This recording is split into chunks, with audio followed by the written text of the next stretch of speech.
JF and Brookville hook up on Friday night. Jefferson Forest would be the proper term, by the way. Talking to the head coach of Jefferson Forest, Mr.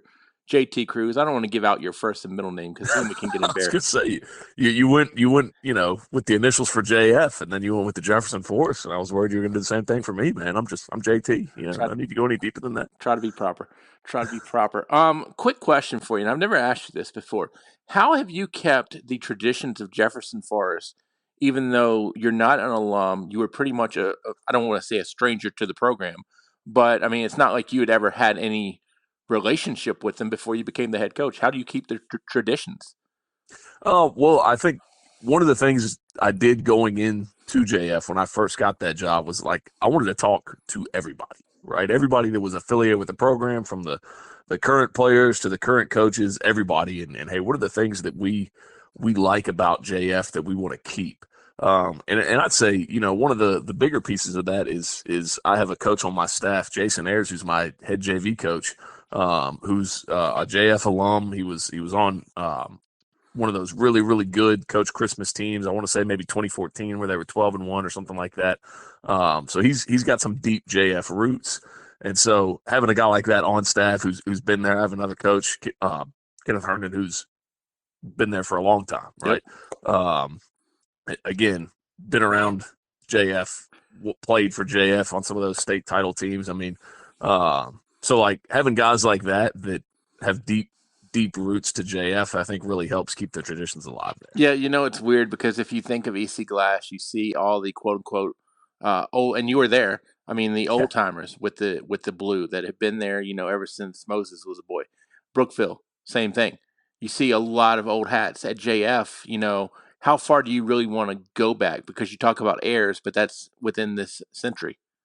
You know what Yeah, I'm saying? well, and then you got Herndon, Yeah. who was on those teams with Poindexter back in the day, and Anthony Poindexter himself comes by every year, and we talk, and he'll talk about old school JF, and then the cool thing about where we're at as a program now is several of my players, their parents were on those same teams, and so like they all played with Anthony, they all played with Herndon, like, and so they're all tight, and they've got their own community, and they talk pretty much every week about JF football, and so I mean that's just the cool thing about Forest, is that like it is really a tight knit community for the most part, where you have a lot of alumni that have stayed in the area and have kind of grown their own careers and everything without leaving the area. And so, like, they still have deep ties and deep appreciation for what JF football did for them. And then to get to experience that through their kids, like, it's just a cool community that we have. Outside of Herndon and Poindexter, who's the most impressive JF alum in your phone? Jason Ayers.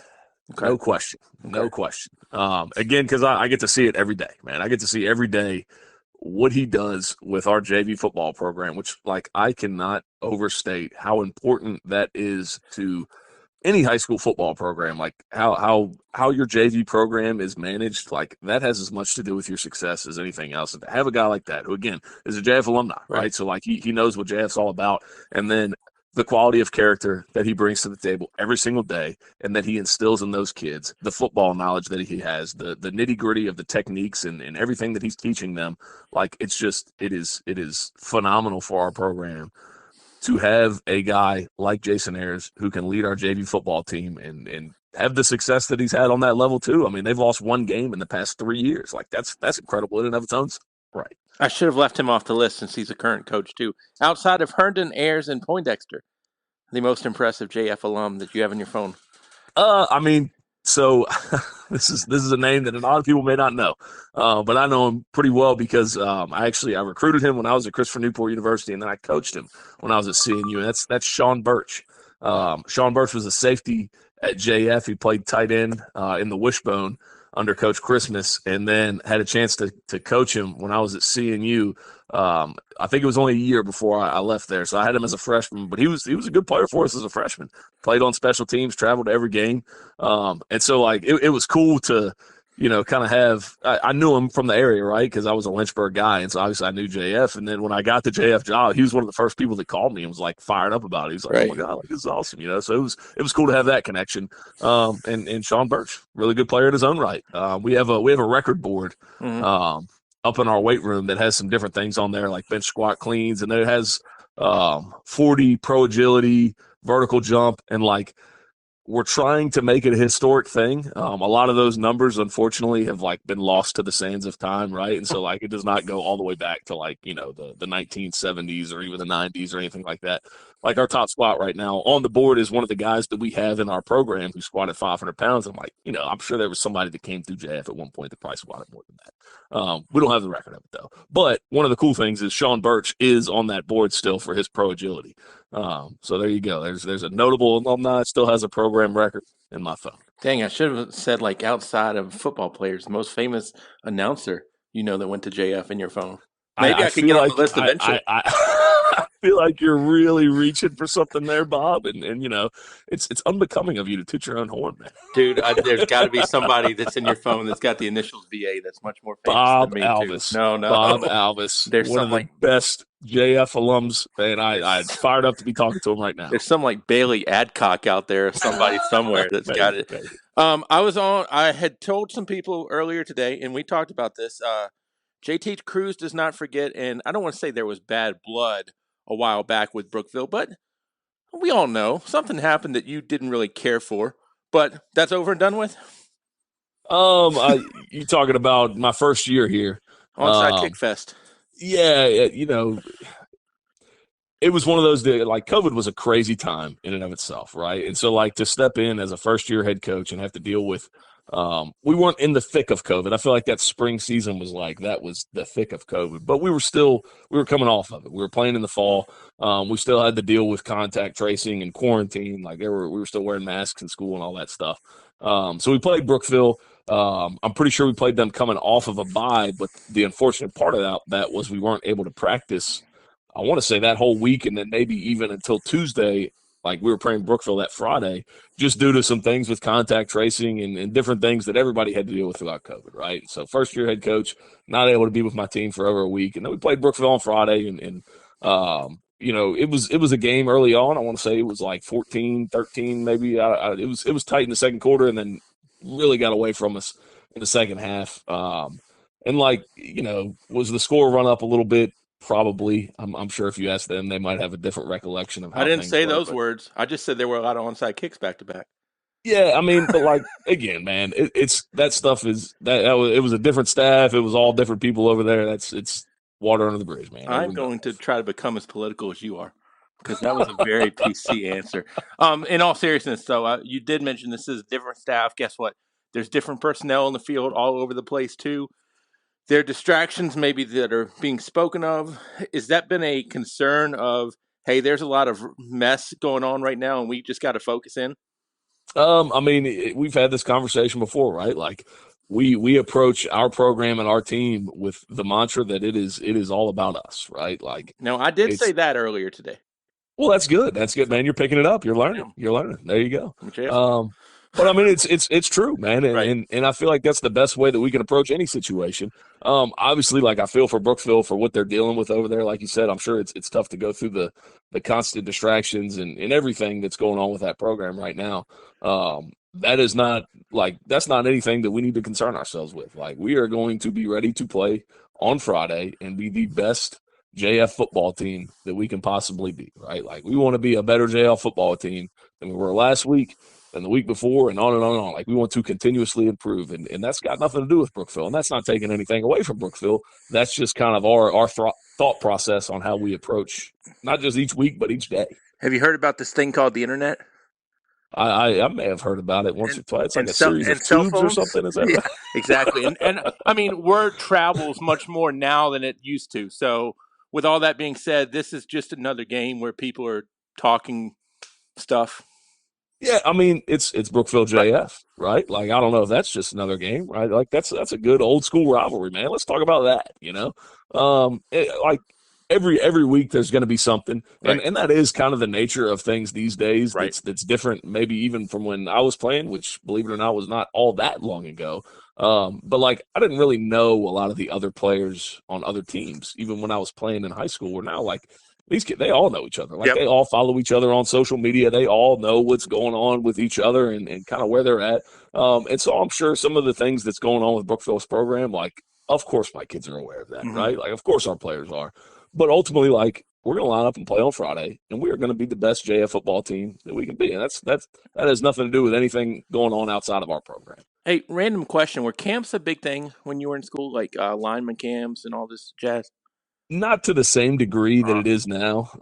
Camps have become like I think like they're a big part of the recruiting process. Right, And whenever something becomes a big part of recruiting, a lot of other people want to jump on top of that. So like when I was coming out, like different schools would have camps, right? And it right. would be, you'd go to JMU and they would have their prospect camp and it'd be the JMU coaches there and you get some instruction and they'd check you out, all that stuff. Well, now like there's like a million camps out there. Every school's doing one, which is great.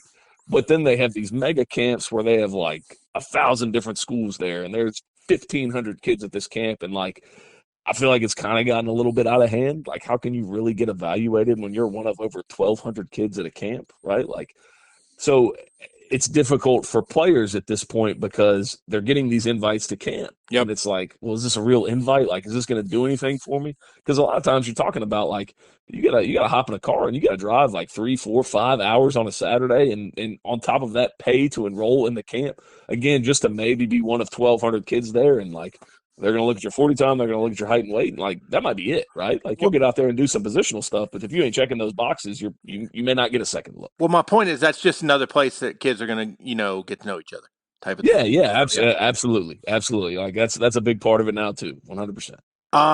Obviously, we know your affection for the offensive line, but tell me why every part of the game cannot be ignored on Friday nights. Well, and so like it's interesting that you bring that up because that has been something that we have really been focusing on with our team the past couple weeks is like the nitty gritty of the details in everybody's job and everybody's responsibility in everything that we do. Like not just even in the middle of the rep, not just at the beginning of the rep, but between the reps. Like we have been harping on our team. One thing that we have really made an emphasis on the past couple weeks is like when we are on the practice field and we are between the white lines, we are moving with urgency. We are Mhm. we are jogging. We are not walking anywhere.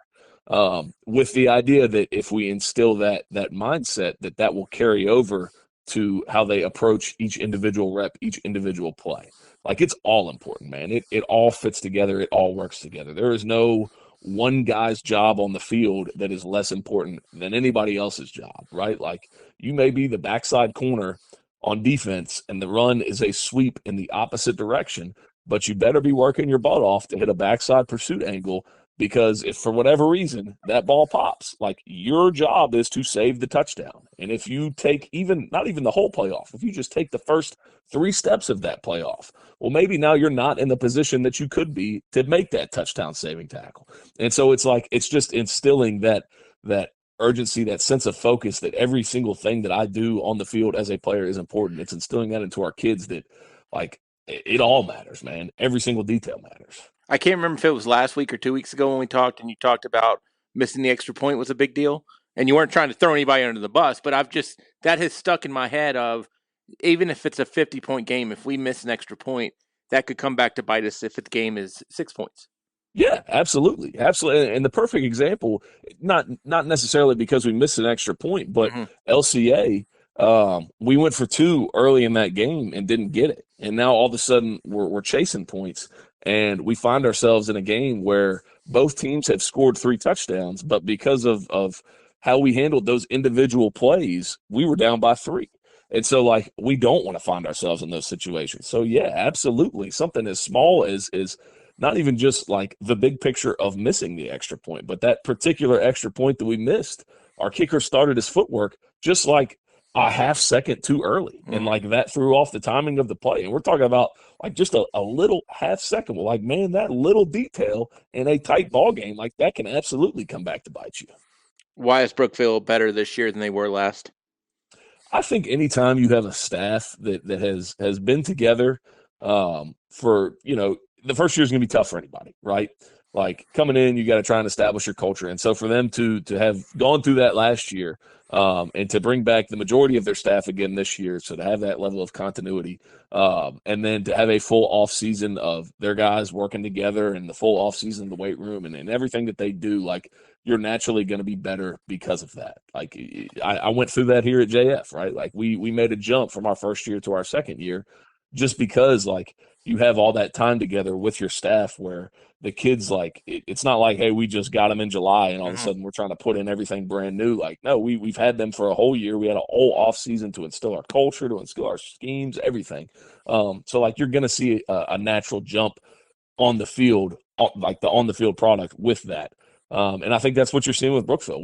You've seen a pretty big jump. Like just watching them on film, you can tell. Watching their offensive line, like these guys are coached up. Like they know what they're trying to do in the run game and in pass protection and all that stuff. They know where they need to fit up with each other. Like that stuff shows up on film. I'm surprised you gave that answer because you bring in a head coach that was in the Seminole District last year. You have a defensive coordinator that shifts. I'm surprised that you. That's the point. I mean, honestly, that's something that you would see that I wouldn't see is the continuity of the coaching staff. That's a great point. Yeah, well, I mean, and it's big, and Mhm. truthfully, Yeah. like I was on the other end of that when I first got to the Seminole, right? I was the new head coach trying to instill some new things at JF, and I look around and you got Woody who's been at Glass for who knows how long, you got John Meeks who had been at Brookville for who knows how long, Bradley who had been at Heritage, Rocco had been at LCA, Bob Christmas at that point had a few years at Amherst. Really, I think it was just me and Coach Torrance, who were like the new guys on the block. Although Coach Torrance obviously had a long career at Northside prior to getting to Rustburg, but like so I was trying to build something, and they had already like these teams they've been together for a long time. Like those staffs had been there, and like that stuff does show up on the field. Absolutely. Final question, always appreciated. Is this game weird for you because A, you're an alum, and I know that's been a while ago. B, your less better looking brother is on the other side, has the athletic director. Does that make this game weird? No, not weird. No, I've coached against Jeff a couple times. So like we've been down that road before. I've coached at Brookville on the other side a handful of times. So like I've been down that road before. So like at this point, it's a game, man, and like we are going to approach that game with the same full intensity, focus, effort, attention to detail, every platitude, every coachism that you want to throw on there. Like this one's no different than any of the other ones because like this one's as big as all the other ones, and they are all big. Like Right. we are like we got to win every single one.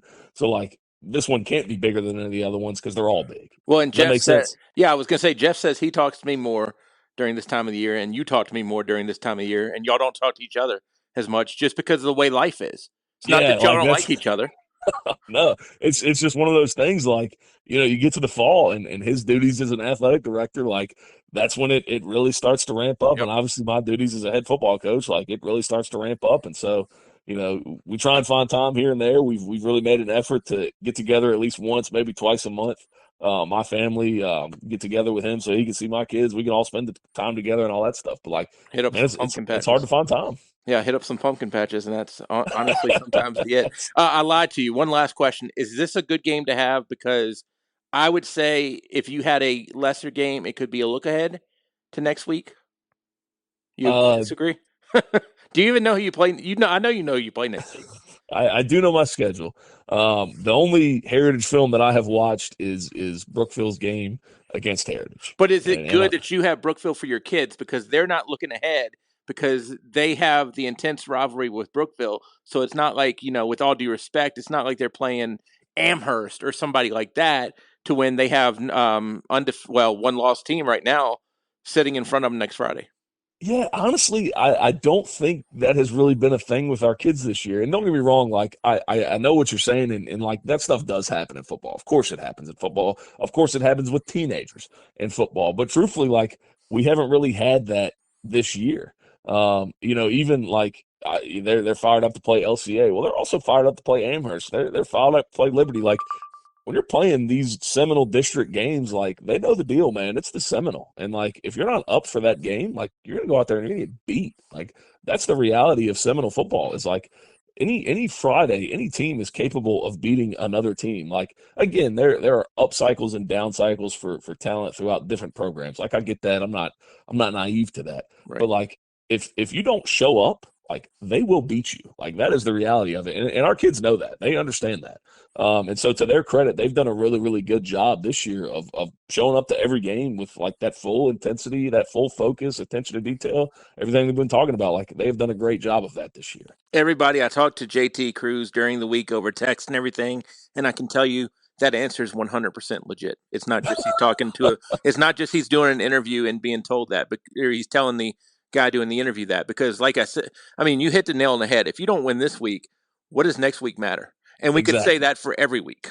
Exactly. Like, man, they like it seriously. Like they are all big Yep. games. They all matter. They're all important, and you got to approach every single one of them that way. Always fun. We will do this live and in person before next week. Absolutely. I appreciate you, Bob. JT Cruz on the Sports Buffet.